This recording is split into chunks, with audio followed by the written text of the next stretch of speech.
tuned into Quick Charge, the high voltage podcast bringing you the top stories in electric vehicles and sustainable energy daily. And it's all powered by Electrek.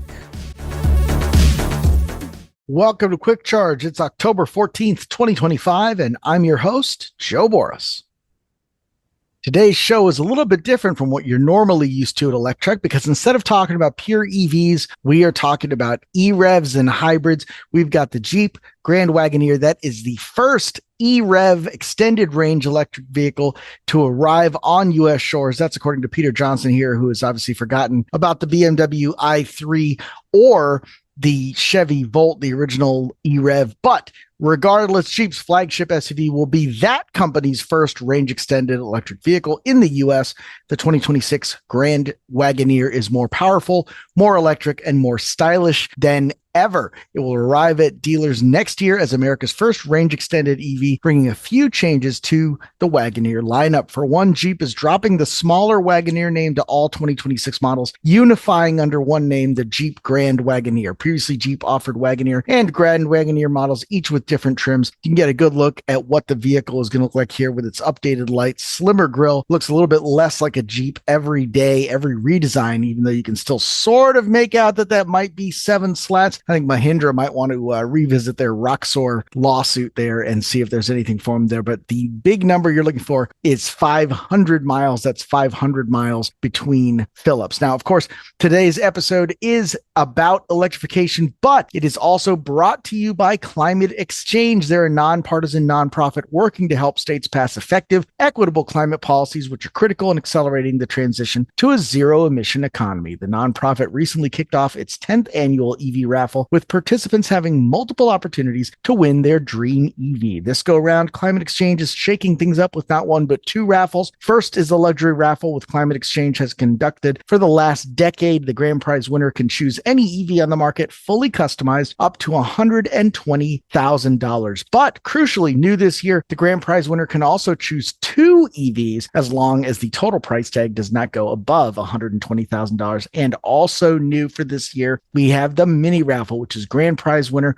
can choose any EV on the market up to $45,000. Luxury raffle tickets are $250 each, with only 5,000 being sold, while mini raffle tickets are $100 each, with only 3,500 being sold. Thus, your chances of winning your dream EV are higher than in other raffles, and of course, all of this goes to support a good cause. Better yet, if you purchase a ticket to the luxury raffle by October 30th, you'll be automatically entered into the bonus early bird drawing for $10,000 on October 31st. The grand prize drawing will take place December 12th, but we recommend getting those early bird raffle tickets now to give yourself the most chances to win. Visit carbonraffle.org/electrek to learn more. We will have that in the show notes. And if you're looking at this on YouTube, it'll be in the blurb as well. So while we're on the topic of YouTube, if you're watching us there, on the bottom right-hand corner of the rest of these slides, you are going to see the sample raffle tickets there. So that'll give you a reminder of the Climate Exchange sponsorship. So while we were talking a little bit about Jeep's new E-Rev, we have to talk about some of the other plug-in hybrid vehicles that are out there. Most significantly, Mazda. Mazda is getting in on the post-EV tax credit price war. They are slashing $10,000 off their CX-70 plug-in crossover. Tracking all the changes in the EV pricing landscape since September 30th feels like a full-time job on its own. GM and Ford have done some clever accounting to create a loophole big enough to drive a few thousand EVs through before Republican Senator from Ohio, Bernie Moreno, applied enough political pressure to get them to reconsider. That was soon followed by an across-the-board $7,500 for all EVs from BMW, and even bigger discounts from Hyundai and Kia, who seem to be going from strength to strength, breaking all their sales records. Mazda is the latest name on the list of car brands making big pricing moves on their plug-in cars, with CarScoops reporting that the Zoom Zoom brand has reduced the price on both its CX-70 PHEV and CX-70 PHEV SC models by $10,150 and $10,200 respectively, which comes to an MSRP of $44,250 or $47,250 respectively. That sharp price cut suddenly makes the electrified version a much more enticing option, especially since it now sits right alongside the standard inline 6 version of the CX-70 in terms of price, while still offering more power and greater fuel efficiency. So obviously you love seeing that, but we're not done yet. Truckers are getting ready to embrace battery power today, but it's probably not what you think. It's a new white paper by heavy truck manufacturer PACCAR They make Kenworth, they make Peterbilt brands, and Dragonfly Energy. They are a battery manufacturer that incorporates real-world fleet data and environmental chamber testing conducted at the PACCAR Technical Center to indicate that over-the-road truck drivers seem ready to embrace battery power to reduce emissions. By adding a relatively high-capacity hybrid battery like Dragonfly Energy's Battleborn brand, which you can see there, to something like a PACCAR Kenworth T680, drivers can stay parked for several hours, operating their sleepers, refrigerators, ACs, or heaters without the noise and emissions and cost of diesel. They probably sleep better too without the drone of neighboring diesels cranking on and off all around them. Quote, "We believe idle reduction remains one of the most immediate and cost-effective ways fleets can reduce fuel consumption and emissions while improving driver comfort. But just as important, the industry is increasingly focused on operational efficiency and maximizing asset utilization." That's according to Wade Seaberg, Chief Commercial Officer at Dragonfly Energy. Quote, "We believe our collaboration with PACCAR not only validates the performance of our LifePo 4-powered battery solutions, but also highlights how they can help fleets maximize uptime, extend equipment life, and get more out of their assets. The electrification of the auxiliary systems reduces engine hours, stretching out the time between scheduled maintenance and reduced operational downtime." We've got the link to the white paper in the article here. We'll have that in the show notes as well.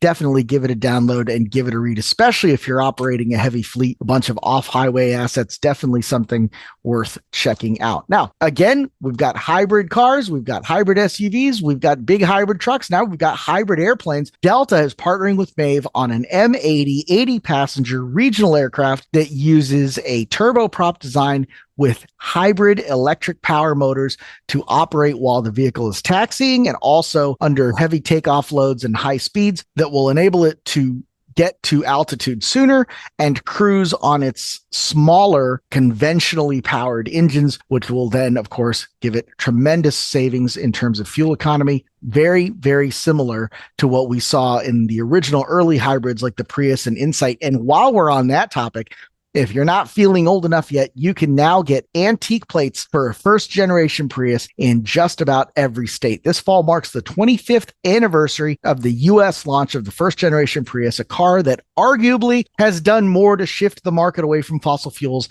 than any other single vehicle. Now, it's really hard to imagine a Tesla or in fact, any of these plug-in hybrids existing, any of these EVs existing, if the Prius hadn't been such a big hit. But regardless of that, we're not going to have that conversation here today, but we are going to have this other one. This is not new technology. Electrification is not new technology. You can now get antique plates for the first modern EV. The inspiration for this article, predictably enough, was a first generation Prius that I saw driving around my own neighborhood. I was able to talk to the woman driving it.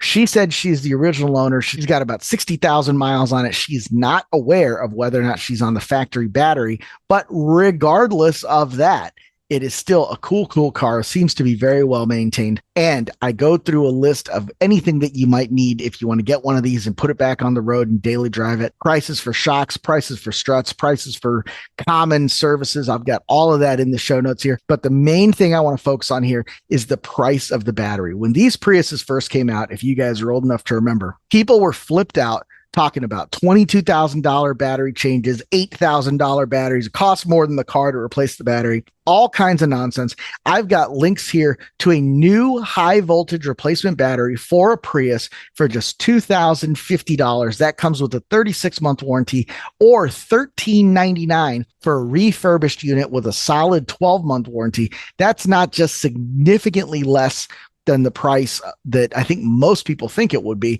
but it's significantly less than the price for any major component of a similar 25-year-old Toyota Corolla that's not a hybrid. You're talking about transmission, you're talking about engine, any of that. So the price of batteries has really come down.